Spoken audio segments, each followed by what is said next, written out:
Hello my dear listeners, சந்திரமாகாணி பாகம் 29 கேட்கலாமா?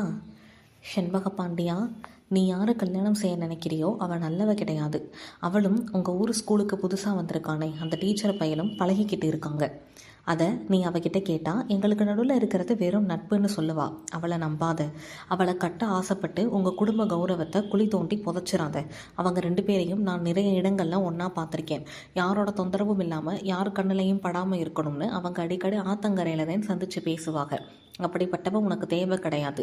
யோசி, நல்லா யோசிச்சு நல்ல முடிவாயிடு. இந்த கல்யாண பேச்சை நிறுத்திடு. அதுதான் உனக்கு நல்லது.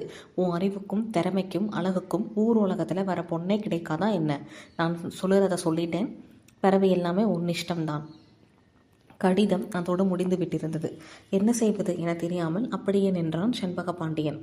பாண்டியா, என்னடா அது? அப்பா, அது இல்லை. அது என்னடா இப்படி தடுமாறுற?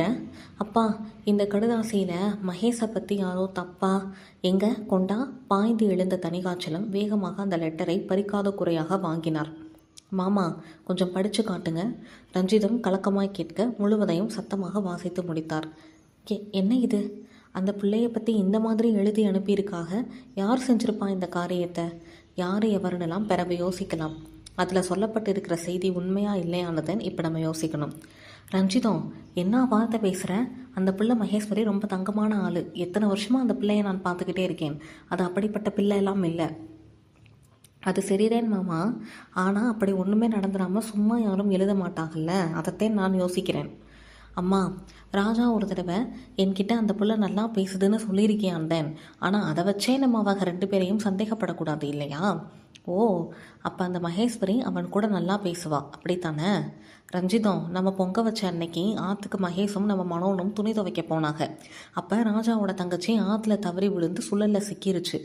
இந்த பிள்ளைகளையும் காப்பாற்றி விட்டுருக்குக. அப்போ அந்த பையன் நன்றி சொல்லி பேசியிருக்கியான். அதுக்காகலாம் நம்ம சந்தேகப்பட முடியாதுமா. என்ன ஏதுன்னு தெரியாமல் பெரிய வார்த்தை எதையும் பேசிப்படாத.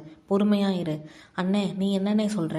அவ்வளவு நேரம் அமைதியாக இருந்த குணசீலன் இப்போது வாயை திறந்தார். மகேஸ்வரி பட்டணத்தில் படித்த புள்ள, அதனால் இயல்பாகவே எல்லார்கிட்டையும் தயக்கம் இல்லாமல் பேசிடும். என்னால் இப்போ எந்த முடிவுக்கும் வர முடியலை. முதல்ல திருவிழா முடியட்டும், அப்புறமா இதை பற்றி பேசி ஒரு முடிவு எடுப்போம். மனோன்மணி வீடு. அப்பா, என்னப்பா சொல்கிறீங்க? ஆமாம்மா, ரஞ்சிதம் பேசுகிறத பார்த்தா அது அந்த கடுதாசியில் இருக்கிற செய்திகளை நம்புதுன்னு தான் தோணுது. அண்ணன் அது என்ன சொல்லுச்சு? யாரை கேட்குற? பாண்டியனையா இல்லை செழியனையா? செண்பக பாண்டியனை தேப்பா கேட்குறேன். அதுதானே கல்யாண மாப்பிள்ளை, அதுக்கு தானே லெட்டர் வந்துச்சு. ஏதாவது சொல்லியிருக்குமே. இல்லைம்மா, அவன் என்ன யோசிக்கிறான்னு என்னால் தெளிவாக சொல்ல முடியலை. ஆனால் ஒரு விஷயம் மட்டும் சொன்னான். ராஜா மகேஸ்வரி என் கூட நல்லா பேசும்னு ஒரு தடவை சொன்னான். அப்போ அண்ணனும் மகேஷை தப்பாக நினைக்குது, அதுதானே? ச்சே, அதை பற்றி நான் ரொம்ப உயர்வான ஒரு நினைப்பு வச்சுருந்தேன்ப்பா. எல்லாமே தப்புதேன் போல. ஊருக்காகத்தேன் எல்லா வேஷமும். மனோன்மணியின் வார்த்தைகளில் அனல் தெரித்தது. மனோன்னு, பாண்டியன் எதுவும் பேசாமல் சும்மா இருந்தையாங்கிறது ஒரே காரணத்துக்காக அவன் மகேஸ்வரியை தப்பாக நினைக்கிறான்னு அர்த்தம் இல்லை. நீங்கள் சொல்கிறது சரிதான்ப்பா, ஆனால் அண்ணன் அமைதியாக இருந்ததும் தப்பு தானப்பா. ஒரேடியாக மகேஷ் மேலே எந்த தப்புமே இருக்காதுன்னு வாதம் பண்ணியிருக்க வேணாம். ஆனால் இந்த ஒரு கடுதாசியை வச்சு அவளை நம்ம தப்பாக நினைக்கக்கூடாதுன்னு ஒரே ஒரு வார்த்தை சொல்லியிருந்தா நல்லா இருந்திருக்கும்ல. சரி விடுமா, என்ன நடக்குதுன்னு பொறுத்திருந்து பார்ப்போம். ஆனால் ஒன்று, நாளைக்கு கோயிலில் மகேஸ்வரியை பார்க்கும்போது இந்த விஷயத்தை பற்றி எதையும் உளறினாத. பாவம், அது வருத்தப்படும்ல. சரிப்பா, நான் ஒன்றும் சொல்ல மாட்டேன். எனக்கு ஆத்தாமல்ல நம்பிக்கை இருக்குது. அவள் என்ன செஞ்சாலும் அதுக்கு ஒரு காரணம் இருக்கும். இந்த கடுதாசி கூட மகேஷுக்கு நன்மை தரக்கூடியதாகத்தான் இருக்கும். வாங்கப்பா, போய் தூங்கலாம். மறுநாள் காலை. அன்று சந்திரமாகாளிக்கு சப்த கன்னியர் ஒவ்வொருவர் போலும் அலங்காரம் செய்யப்படும்.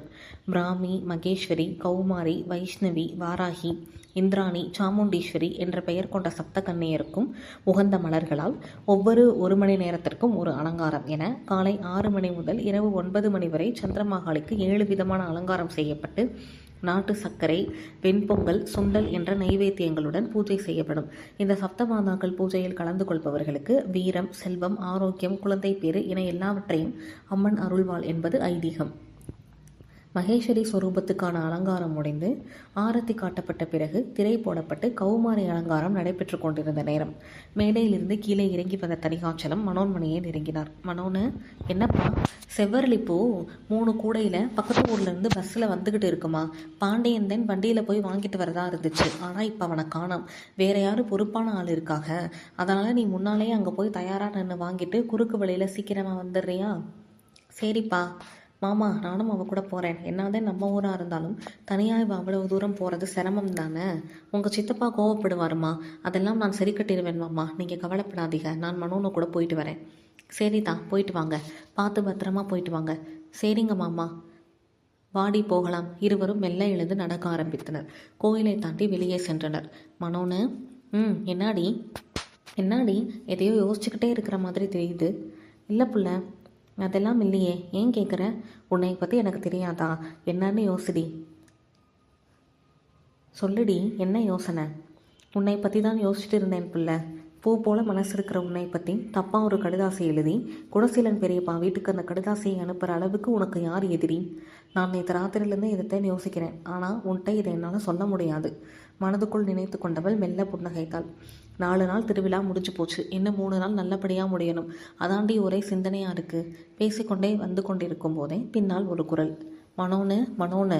திரும்பி யார் என பார்த்தாள். மணிராயரின் மருமகள் தனலட்சுமி தன் மகளுடனும் பேத்தியுடனும் வென்றிருந்தாள். என்ன சித்தி, ஊரே மாறி போய் கிடக்கு. முன்னாடி ராசாயி வீடு இங்கனதான் இருந்துச்சு. அவளை பார்க்கலாம்னு வந்தோம். ஆனால் வீடு இடிஞ்சு போய் கிடக்கு. அவள் வீடு எங்கன்னு தெரியுமா? வேறு வீடு மாறிட்டாங்க சித்தி. ரொம்ப மோசமாக இடிகிற நிலைமையில் இருக்குன்னு தான் புது வீடு ஒத்திக்கு வாங்கி போனாங்க சித்தி. நேராக போய் மனோன்னு, எங்கள் வீட்டு பக்கத்தில் இருக்கிற ராஜாயை தானே கேட்குறாங்க. ஆமாடி, அதை நான் மறந்து போயிட்டேன்ல சித்தி. மணியக்கார தெருவில் கடைசி வீடு. ரோஜா பூ கலரில் பெயிண்ட் அடிச்சிருக்கும். மணியக்காரர் தெருவா? அது எந்த பக்கமாடி போகணும்? மறந்துட்டேனே. இருங்க, நான் கூட்டு போகிறேன். எங்கள் வீட்டுக்கு பக்கம்தான். மனோன்னு, நீ இங்கே இரு. நான் வழியை மட்டும் காட்டி விட்டுட்டு வந்துடுறேன். சரிடி, சீக்கிரமா வா. நீ ரகுபதி அவக மகளா? ஆமாம். உங்கள் அப்பா அம்மா? வாங்க, நேரமாகுது, சீக்கிரம் போவோம். அந்த பேச்சை கத்தரிக்க விரும்பிய மகேஸ்வரி முன்னால் நடக்க ஆரம்பித்துவிட அந்த பெண்கள் இருவரும் பின்தொடர்ந்தார்கள். சற்று நேரம் நின்றுவிட்டு பேருந்து நிறுத்தம் இடத்திற்கான வழியில் சென்று கொண்டிருந்த மனோன்மணி பின்னால் புல்லட்டின் சத்தம் கேட்டு திரும்பி பார்த்தாள். செண்பக பாண்டியன் தான். நான் போய் பூ வாங்கிட்டு வரேன் மனோன்னு, நீ கோயிலுக்கு போ. இல்லை, நானே வாங்கிட்டு போகிறேன். நீ போனேன், உனக்கு நிறையா வேலை இருக்கும், அதை போய் பாரு. வேலையா? எனக்கு என்ன வேலை? என்ன வேலை நான் கேட்குறேன்? சரிப்பா, நீ கேட்குறதால நான் சொல்லுறேன்.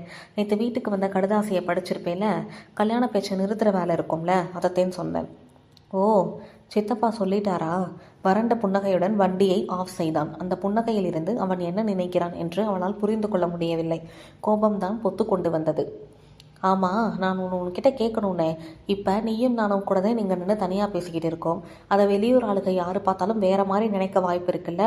அப்போ இங்கே நின்று பேசுகிறது நம்ம தப்பா என்ன? இல்லையில.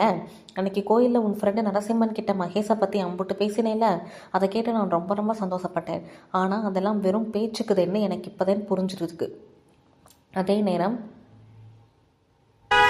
என பஸ் ஹாரன் சத்தம் ஒலிக்க, எங்கள் அப்பா சொன்னதைத்தான் நானும் சொல்லுறேன். திருவிழா முடிஞ்சதும் அதை பற்றி பேசிக்கலாம். இப்போ பூவை நான் வாங்கிட்டு வரேன், நீ கோயிலுக்கு போ சொல்லிவிட்டு புறப்பட்டு விட்டான். என்ன இது இப்படி சொல்லிட்டு போகுது? ஐயோ, கல்யாண பேச்சு அண்ணன் நிறுத்தினா அது மகேஷுக்கு கெட்ட பேர் ஆகிருமே. அவள் வாழ்க்கை என்ன ஆக போதோ? மனோன்மணியின் மனது கலங்கியது. வருவாள்.